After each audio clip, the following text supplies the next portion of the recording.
can't see me, you Stevie. Wondering how I reach more evolutions than Evie and make it look easy. What is up, Earth's mightiest subscribers? It's Ernie the Blerd Without Fear. Welcome back to the channel. All right, so today's video, we are going to be talking about Shadow Cabinet number 3. And in this one, we actually finally learn the truth about Angela Alva. Now, the question I've been posing since Shadow Cabinet number 1, is she Edwin's daughter? Is she an estranged wife? Is she some other, like a cousin or, someone that's of a similar age? As it turns out, she is neither of those things. She is, in fact, Edwin Alva's sister. Now, they have a pretty weird history that comes up here in this, while most of this issue is actually really spent covering her background and also kind of, in a roundabout way, explains some of the, I don't want to say inconsistencies with Edwin Alva in the original Milestone universe, but definitely in this universe, where there have been sometimes, depending on how you look at him, whose book he's in, whether it's, because I believe there's a point where he was in Icon and Rocket. He was primarily in the Hardware series. He shows up in Icon versus Hardware to a degree. But as it turns out, there is actually a little bit of a reason for that, and it's because Edwin Alva is actually revealed to not be 100% white. Now, that was kind of one of the things I thought was very interesting about this Angela Alva and why I wondered so much about her, is because, for the most part, in the original Milestone run, Edwin Alva was just bog standard white guy. And his children also bog standard white daughter and son. In this, as it turns out, the person whose lineage he hails from was a white passing black man, which probably means that it was a brother who was probably only like a quarter black at some point, which probably means that his father was very likely only like a quarter black, or it was just one of those random twist of genetics where, regardless of whether he had a black father, white mother, white father, black mother, whatever the case is, maybe he just came out more light-skinned than your average biracial person. Now, this man in question, Maynard Chamberlain, yes, a black man who could ultimately pass for white, but also was an inventor, a scientist, and he was a benefactor to a black vigilante back in the day. He would eventually sire one of Angela's parents. These people had money, they came from means, they made money off of government contracts, particularly of the military variety, but ultimately at the end of the day, the stock market crash is what basically killed their family fortune, and their family caught wind of the fact that Maynard was funneling money, especially the last of their savings, to basically aid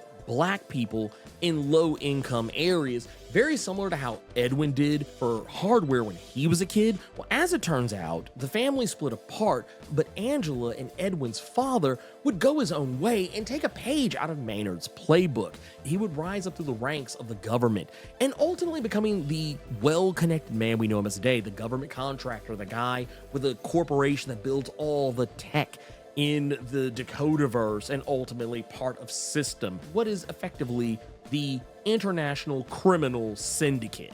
Now, the issue with Angela Alva, and where I said before, I felt like her angle was going to be one where it comes from a place of being spurned. Well, as it turns out, that's exactly the case, but for somewhat different reasons. She is bitter towards how Edwin Alva treated Hardware and, I guess, propped him up. But at the same time, what actually bothers her is the fact that while they share the same father, and technically it's presumed they share the same mother, there is a particular point in the story where it's revealed that while Edwin looks white, when Angela's born, she actually has color. She often refers to the color tone of butterscotch. It was usually a term that was thrown around to denote someone who was biracial or just a lighter complected person. But in this particular case, it's a pejorative because Angela was not wanted for that. Her mother did not want to raise her. It's pretty much stated plain, and that their black maid was paid off to take the child and basically treat her as if she was the child's actual mother. There was a point where I wondered if maybe there was some part that was left out that, maybe Edwin did actually have an affair or something, but it's implied that that was not the case. That said, Angela recognized that she had power and even kind of took advantage of her color, that she was lighter complected than other black women, that she would use this to her advantage, climb the social ladder, climb the economic ladder, and basically put herself in a similar position to Edwin Alva, albeit in maybe a more low-key way, but she did. She went through a marriage of convenience, raised a corporation, raised capital, and became a talented inventor in her own right, and also lost it all in a car crash and had to basically claw her way back to normalcy, which was when she learned the truth about who she really was, that Edwin Alva was, in fact, her brother. And everything that has been going on has not necessarily been done to spite Edwin Alva in any actual way. In fact, there's a reason why we haven't seen Edwin Alva lately. It's because she's been helping him evolve into a new form. And under normal circumstances, Edwin Alva is just a regular dude. Even in the original Milestone Comics run, he was just that, a regular guy. He would use tech from time to time to give himself abilities, kind of a la a Lex Luthor having a power armor. Edwin Alva had something very similar during the original Milestone run.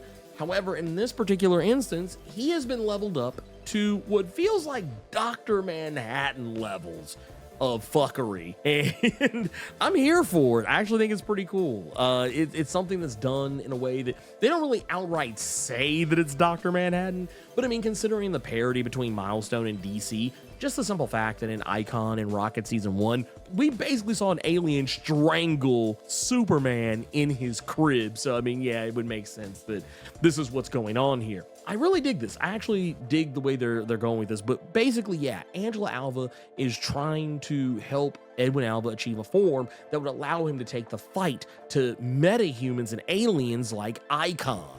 So that's basically the whole point here.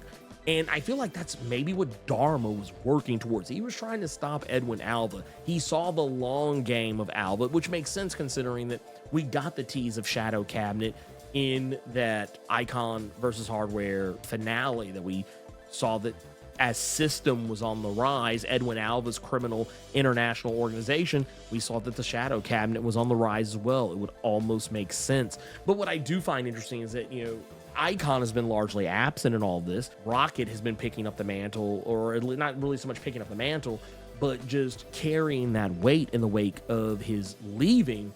And we find out that he hasn't gone very far. He's still watching over Earth. He's just not getting actively involved. So by the time this is all said and done, I think we have one more issue of Shadow Cabinet, and by that point, I think we'll finally see the big Dukaroo. We see a little bit of it, but I think we're really going to see the big Dukaroo between Edwin Alva and Icon, which is kind of interesting considering they're not really normally antagonists to one another. It's really more Hardware and Edwin Alva, but I'm curious to see, like, how is Icon going to deal with a guy that's up jumped to this level? Icon's powerful in his own right, but can he hold a candle to a guy who's effectively the Milestone universe equivalent of Dr. Manhattan? I don't know. We'll have to wait and see on that one. But the other thing that's also of note here, and this is something I think is actually not the thing I had on my bingo card. This is the return of Duo.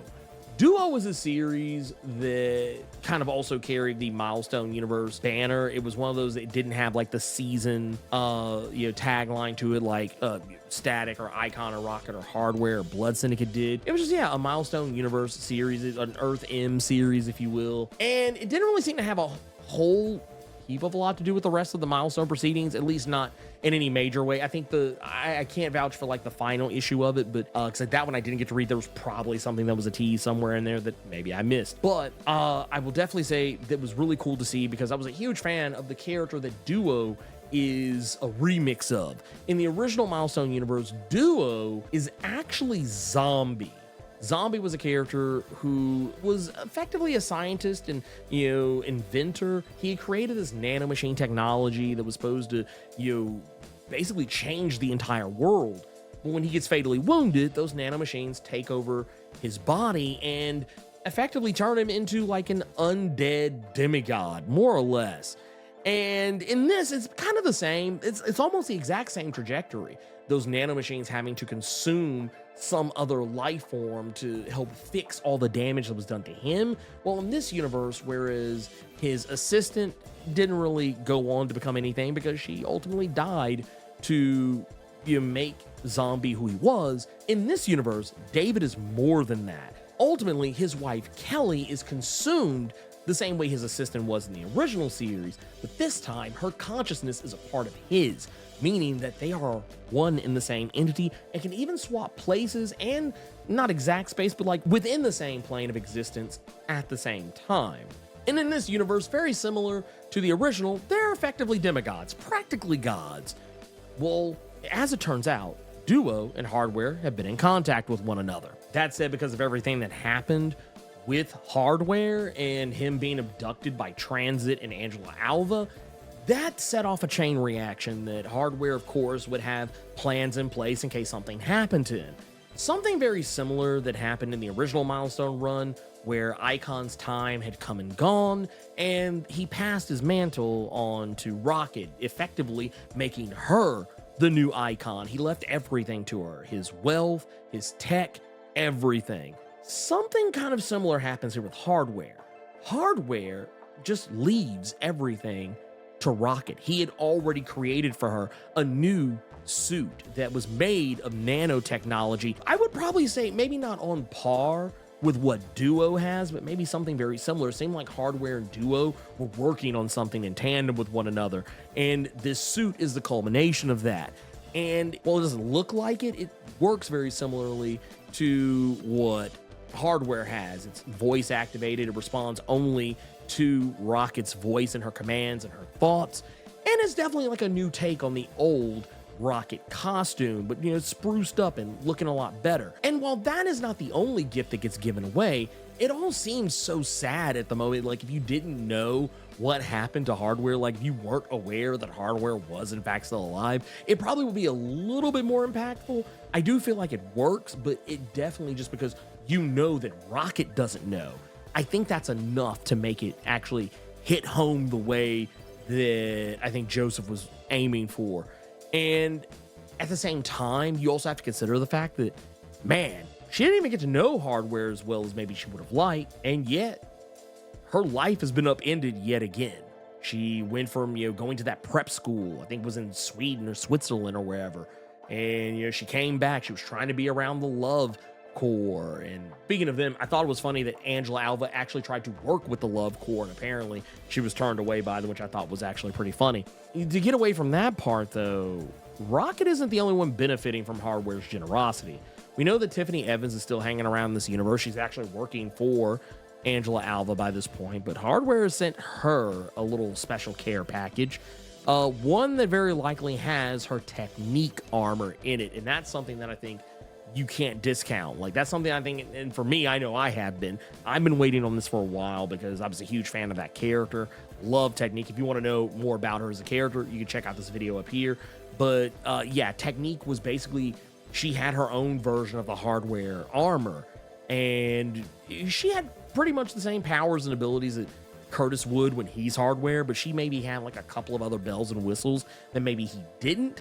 But she took it to him when they originally fought, and while they at first were enemies, they did eventually become allies. In this universe, Tiffany and Curtis are already off to a good start. As a matter of fact, it's heavily implied, not even really heavily implied, it is actually stated that he had an affair with Tiffany back when he and Baraki were together back in the early, like, kind of pre-Hardware season 1 timeline. So yeah, they're already on good footing.